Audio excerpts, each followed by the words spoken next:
Hello ಸ್ನೇಹಿತರೆ, ನೇತ್ರಾ ಕಿಚನ್ಗೆ ಸ್ವಾಗತ. ಇಂದು mix vegetable ಸಬ್ಜಿ ಮಾಡುವ ವಿಧಾನ ನೋಡ್ಕೊಳ್ಳೋಣ ಬನ್ನಿ.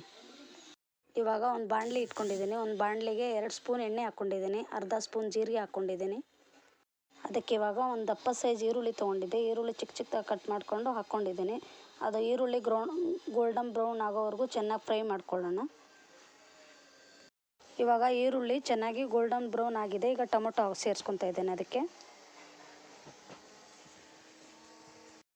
ಇವಾಗ ಟೊಮೊಟೊ ಹಾಕಿದ್ದೀನಿ. ಟೊಮೊಟೊ ಹಾಕಿದ ಮೇಲೆ 1 ಟೀ ಸ್ಪೂನ್ ಉಪ್ಪು ಹಾಕೋತಾ ಇದ್ದೀನಿ. ಉಪ್ಪು ಏನಕ್ಕಂದರೆ ಬೇಗ ಸಾಫ್ಟ್ ಆಗುತ್ತೆ ಈರುಳ್ಳಿ ಟೊಮೊಟೊ ಅಂತ.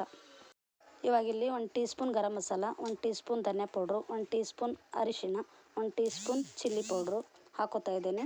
ಚೆನ್ನಾಗಿ ಮಿಕ್ಸ್ ಮಾಡ್ಕೊಳ್ಳೋಣ. ಇಲ್ಲಿ ಮಸಾಲ ಚೆನ್ನಾಗಿ ಮಿಕ್ಸ್ ಆಗಲಿ ಅಂತ ಸ್ವಲ್ಪ ನೀರು ಹಾಕೋತಾ ಇದ್ದೀನಿ. ನೀರು ಹಾಕೊಂಡು ಚೆನ್ನಾಗಿ ಮಿಕ್ಸ್ ಆದಮೇಲೆ ಇವಾಗ ಕಟ್ ಮಾಡಿ ಇಟ್ಕೊಂಡಿರುವಂಥ ತರಕಾರಿ ಹಾಕೋತೀನಿ. ಆಲೂಗಡ್ಡೆ, ಬ್ರೋಕ್ಲಿ, ಕ್ಯಾಪ್ಸಿಕಮ್ಮು, ಬೀನ್ಸು, ಕ್ಯಾರೆಟು.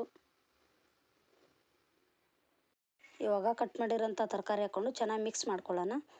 ಸ್ವಲ್ಪ ಹೊತ್ತು ಮಿಕ್ಸ್ ಆದಮೇಲೆ ಹಸಿರು ಬಟಾಣಿ ಹಾಕ್ಕೋತಾ ಇದ್ದೀನಿ. ಇವಾಗ ಹಸಿರು ಬಟಾಣಿ ಹಾಕ್ಕೊಳ್ಳೋದ್ರಿಂದ ಪಲ್ಯ ಚೆನ್ನಾಗಿರುತ್ತೆ ಟೇಸ್ಟು. ಇವಾಗ 10ರಿಂದ 15 ನಿಮಿಷ ಚೆನ್ನಾಗಿ ಸಿಮ್ಮಲ್ಲಿ ಇಟ್ಕೊಂಡು ಬೇಯಿಸ್ಕೊಂಡ್ರೆ ಪಲ್ಯ ಈ ಥರ ರೆಡಿ ಆಗುತ್ತೆ. ಇದಕ್ಕೆ ಲಾಸ್ಟಲ್ಲಿ ಕಟ್ ಮಾಡಿ ಇಟ್ಕೊಂಡಿರುವಂಥ ಕೊತ್ತಂಬರಿ ಸೊಪ್ಪು ಹಾಕ್ಕೊಂಡಿದ್ದೀನಿ.